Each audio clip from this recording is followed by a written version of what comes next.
Hello, Captain Richard Adams reporting for duty. One ticket for the microgravity plane, please. Hey, Rick. Well, let's see. Looks like you haven't had your zero-G briefing yet. Zero-G briefing? I don't think so. I think you'd better go have that. This thing can get you a little queasy. So I'm afraid you're going to have to do that first. They're kind of sticklers about that.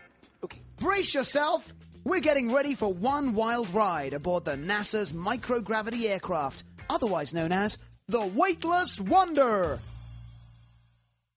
The Weightless Wonder is a modified DC-9 jet used by NASA to create microgravity conditions for training astronauts and conducting experiments for future space flights.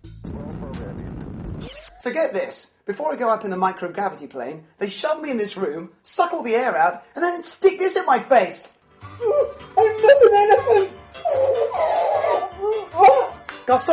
Garçon. Yes, I'll have some bread now, thank you. Service is really lousy in here.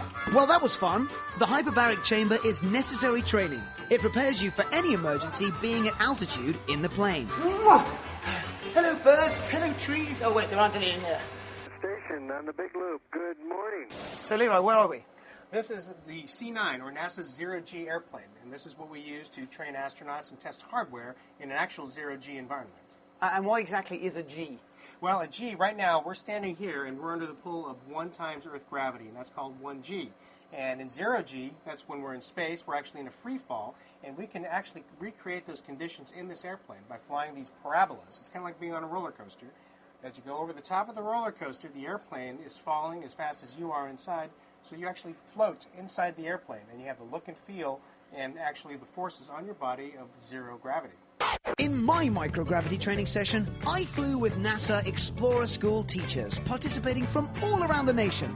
They used their time on board to conduct gravity experiments dreamed up by their students. Perhaps these experiments come from future astronauts and scientists. Ooh, don't try that at home. This one's for you, Mickey. I'm in space. I'm not quite sure I want to eat the cheese right now. So here's how it's done.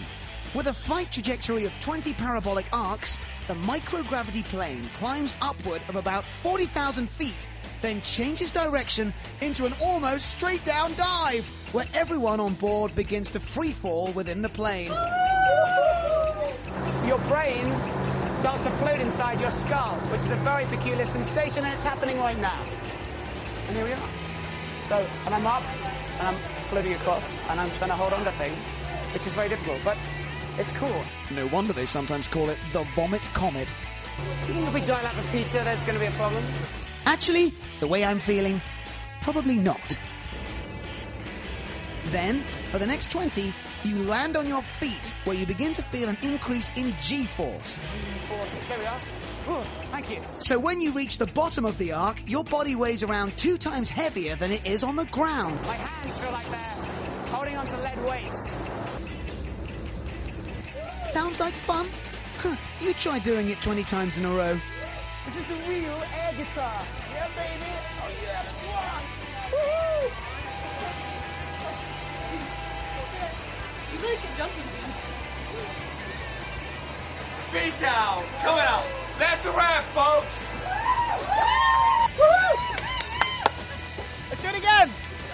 Well, that was one exhilarating flight. Something I will remember for the rest of my life.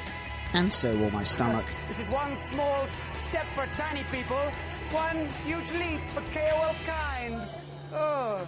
No cookies were tossed by DJ Rick in the making of this film.